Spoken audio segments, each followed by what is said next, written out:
Hi, I'm Dave Gardy, a Northern Virginia small business owner. I'm pleased to have the opportunity to participate in the production of this video in cooperation with the Coalition of Chambers of Commerce and other Virginia government and business leaders. During the next few minutes, we'll take a look at Northern Virginia's ongoing rapid economic expansion and what it portends for the future of our region and Virginia itself. Many feel the impact of this growth may be one of the most important challenges that has historically ever faced the Commonwealth's leaders. First, however, the good news. It's clear that in recent years, the Commonwealth of Virginia has been blessed by an unprecedented growth in economic development. But the rate of growth in Northern Virginia has been especially dramatic, fueled by the burgeoning high technology, information systems, aerospace, telecommunications, and biomedical industries. In fact, the area may now stand on the threshold of challenging the dominance of Silicon Valley as a mecca for high-tech innovation and development. Ironically, this expansion follows 30 years of nearly uninterrupted growth in the Northern Virginia economy. The statistics representing the cumulative impact of today's growth in concert with the region's evolution since 1970 are exciting. Northern Virginia has joined other areas of the Commonwealth in becoming an economic engine that generates revenue and trade benefiting all of us across the state. Since 1969, the at-place employment in Northern Virginia has nearly tripled to over 1.1 million workers. Another economic indicator, retail sales, increased over 900% in Northern Virginia during the same period. The statistics speak for themselves and herald a bright future for the region. It's clear the development will economically enhance the quality of life for all Virginians, with one very important caveat. A grave challenge threatens the very foundation of our economic miracle. Put simply, Northern Virginia is being strangled by traffic gridlock of unprecedented magnitude, traffic that promises to get much worse. Let's take a look at the stark facts. This problem didn't occur overnight. As this Greater Washington Board of Trade study shows, way back in the 1960s, long-range planners came up with what was called the Wedges and Corridors Plan. 3 beltways were included in the plan, but only one was built. Unfortunately, nearly 1,500 lane miles were taken off the planning map, a mistake for which we're paying today. Metro has been an important part of the solution to the area's transit problems.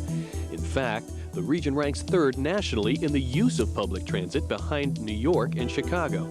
But the transit network is oriented towards the urban core, while 90% of today's trips are by automobile and between suburbs. The region has more commuters per household than any other in the nation, traveling on one of the smallest road networks in America's top 40 metropolitan areas. No wonder traffic congestion ranks as the 2nd worst in the nation, right behind Los Angeles and gaining. That's the situation now.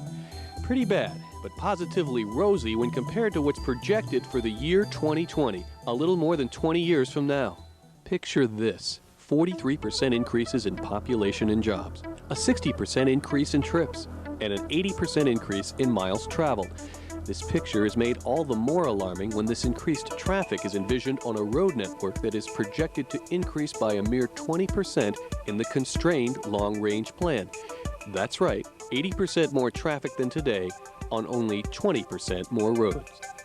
This 3D aerial animation graphically portrays what will inevitably occur when an 80% increase in traffic attempts to use a road network that will expand by only 20%. Since there will simply not be enough lane miles to handle the congestion, another consequence will be a merging of rush hours, a la Los Angeles, virtual gridlock from 5 a.m. until 8 p.m. every weekday, and similarly heavy traffic on the weekend. Northern Virginia's government and business leaders recognize this as a problem of potentially disastrous proportions. Our quality of life, and therefore our economy, depends on the ability to move people and goods throughout the region. And we need to be sure that we're moving more rapidly to address congestion and improve mobility. If we cannot build public consensus on an extensive improvements to our transportation system, Northern Virginia and the region will clearly, by the year 2020, be in a gridlock situation that will have enormous adverse impact on our economy. The fundamental problem is money at this point, and new strategies to address what we all know are the future needs for transportation.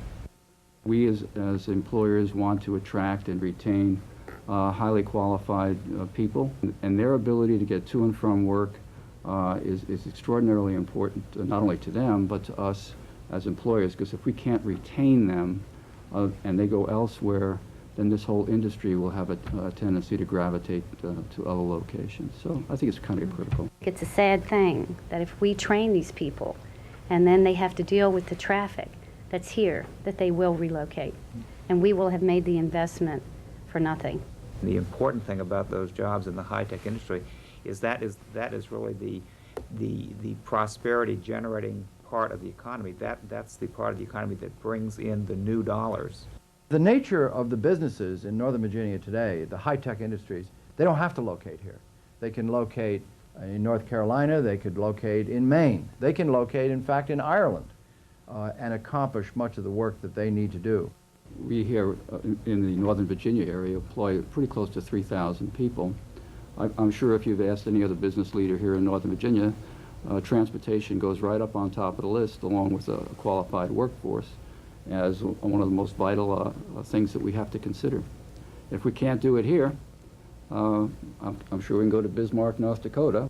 If we do not take action to address the transportation challenge in Northern Virginia, we threaten the strong economy not only of Northern Virginia, but of the entire Commonwealth, because so much of the health of the Commonwealth of Virginia's economy is dependent on the strength of the economy in Northern Virginia.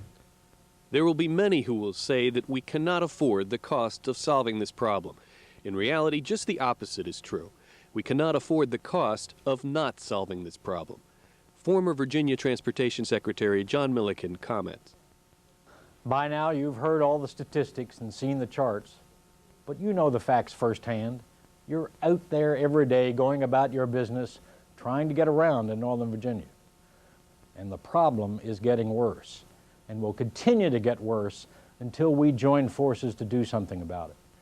We must resolve in the state legislature to face up to the problem and propose solutions that will make a difference in Northern Virginia.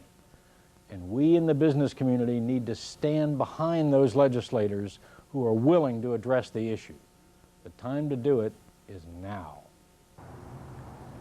The health of our economy in Northern Virginia and throughout the Commonwealth is critically dependent on the quality of our transportation. If we want to secure a prosperous future, we must act now to plan and build for the future of our transportation infrastructure and the future of our economy. Thanks for watching.